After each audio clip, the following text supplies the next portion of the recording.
দারুণ বাজেট হয়েছে। বাজেট সাধারণ মানুষের জন্য হয়েছে।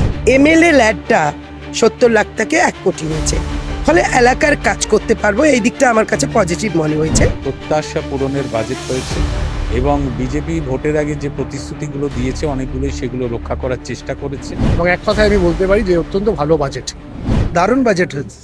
বাজেট সাধারণ মানুষের জন্য হয়েছে। প্রত্যেকের দিকে খেয়াল রেখে বাজেট হয়েছে এবং আমরাও খুশি এতে। হ্যাঁ, খুশি। সারা রাজ্যের মানুষ খুশি। মানুষ নিয়েই তো আমরা। মানুষ যদি খুশি থাকে তাহলে আমাদের খুশি না হতে কোনো সমস্যা কোথায়। আমাদের বসিরহাট জেলা হয়েছে নতুন, এর জন্য গভর্নমেন্টকে ধন্যবাদ।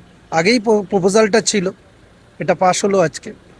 আর পাশাপাশি বাজেট মানে সরকারি কর্মীদের থেকে শুরু করে স্বাস্থ্যকর্মী থেকে শুরু করে সবার ক্ষেত্রেই ভালো হয়েছে। সম্মানীয় মুখ্যমন্ত্রী শুভেন্দু অধিকারীর নেতৃত্বে আজ রাজ্য বিধানসভায় আমাদের অর্থমন্ত্রী বাজেট পেশ করেছেন এবং এক কথায় আমি বলতে পারি যে অত্যন্ত ভালো বাজেট।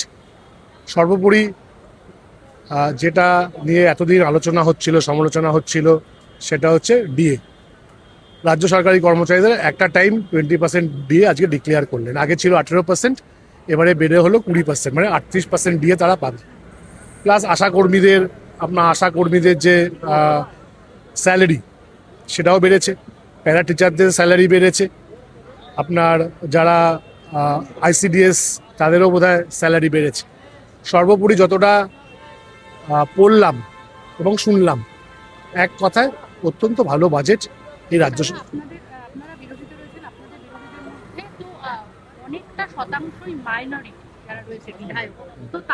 সেটা নিয়ে নিশ্চয়ই আলোচনা হবে। আমরা বলবো বিধানসভায় যাতে মাইনরিটিদের জন্য কিছু ম্যানেজমেন্ট সরকার করে, তাদের যেন কথাবার্তা, তাদের চিন্তা ভাবনা যেন সরকার একটু চিন্তা ভাবনা করে। অবশ্যই আমরা আগামী মঙ্গল, বুধ, বৃহস্পতি রাজ্যপালের ভাষণের ওপরে বক্তৃতা হবে, রাজ্য বাজেটের উপরে বক্তৃতা হবে। নিশ্চয়ই আমরা যারা মাইনরিটি মানুষ আছেন তাদের জন্য আমরা বিধানসভায় অবশ্যই লড়াই করি। বাজেট ভালো বাজেট, একদম আপনাকে খুব অনেস্টলি বলি।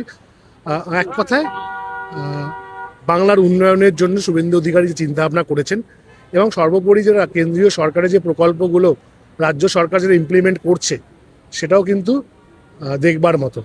কেন এরা যেটা বিজেপি কথা দিয়েছিল যে ডবল ইঞ্জিন সরকারের কাজ হবে, তো বাজেটে আমি সেটাই দেখতে পেলাম যে কেন্দ্রীয় সরকারের যে প্রকল্পগুলো আছে সব প্রকল্পগুলোকেই এরা রাজ্যে যাতে ইমপ্লিমেন্ট হয় তার ব্যবস্থা করছে। ঠিক আছে, বাজেট করেছে অনেকগুলো দিক। ডিএ বাড়ানো হয়েছে, তারপর আশাকর্মী এদের বেড়েছে, বেতন বেড়েছে। আমাদের যেটা ভালো লেগেছে সেটা হলো যে এমএলএ ল্যাডটা 70 লাখ থেকে 1 কোটি হয়েছে, ফলে এলাকার কাজ করতে পারবো। এই দিকটা আমার কাছে পজিটিভ মনে হয়েছে। এখানে তেমনি কন্ট্রাকচুয়ালদের কথা বলা নেই, তাদের জন্য কিছু বলা নেই। অনেকগুলো দিক আছে। মোটের উপর বাজেট ঠিকঠাক আছে। কয়েকটা দিক তো নিশ্চিত আমার সরকার, সেই সরকার জনমুখী যে প্রকল্পগুলো সেগুলো এই বাজেটে বলা আছে কন্টিনিউ করবে। তাহলেই বুঝে যান কোনোটা বন্ধ করেননি। প্রত্যাশা পূরণের বাজেট হয়েছে এবং বিজেপি ভোটের আগে যে প্রতিশ্রুতিগুলো দিয়েছে অনেকগুলোই সেগুলো রক্ষা করার চেষ্টা করেছে এবং অনেক ক্ষেত্রে যেমন আশাকর্মী, আইসিডিএস কর্মী, সিভিক ভলেন্টিয়ার বা যারা বার্ধক্য ভাতা, প্রত্যেকটা জায়গায় যে ভাতাটা বাড়ানোর চেষ্টা করা হয়েছে, এতে মানুষের কাছে টাকা পৌঁছবে, মানুষের পারচেসিং পাওয়ার বাড়বে, ক্রয় ক্ষমতা বাড়বে। এটা রাজ্যের জিএসডিপি বাড়াতে সাহায্য করবে এবং ওই মানুষগুলোরও জীবন চালাতে সুবিধা হবে। এদিক থেকে যেটা দেখা গেল যে সর্বস্তরের মানুষের সুবিধার জন্য বাজেট তৈরি হয়েছে। এখন বিষয়টা দেখা যাক যে এগুলো আয়েরও একটা বিষয় আছে। 4,38,000 কোটি টাকার বাজেট হয়েছে।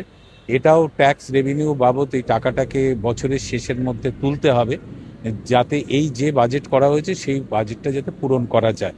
সেটা সরকার কিভাবে তোলে সেটাই দেখার, এবং রেভিনিউ বাড়ানোর চেষ্টা করতে হবে, লিকেজ বন্ধ করতে হবে। রেভিনিউ বাড়ানোর অনেকগুলো পথ আছে, সেই গুলো থেকে রেভিনিউ বাড়ানোর চেষ্টা সরকার নিশ্চয়ই করবে, নিশ্চয়ই ভাবছে।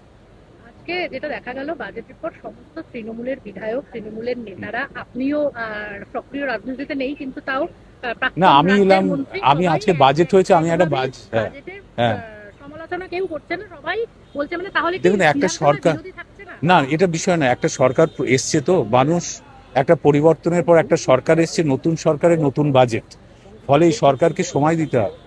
সে কি করে তাকে একটা সময় দেওয়া উচিত, আমি এটা মনে করি। তারপরে আগামী দিনে দেখতে হবে যে সরকার যে প্রত্যাশাগুলো পূরণের চেষ্টা করছে কতটা পারলো কি পারলো না, সেদিন সমালোচনার সময় আসবে। প্রথম দিন থেকে সমালোচনাকে অর্থহীন বলে আমি মনে করি। আরো ভালো ভালো খবর দেখতে সাবস্ক্রাইব করুন বাংলা হান্টের ইউটিউব চ্যানেল। বাংলা হান্টের আরো খবর দেখতে নজর রাখুন। বাংলা খবর মানেই বাংলা হান্ট।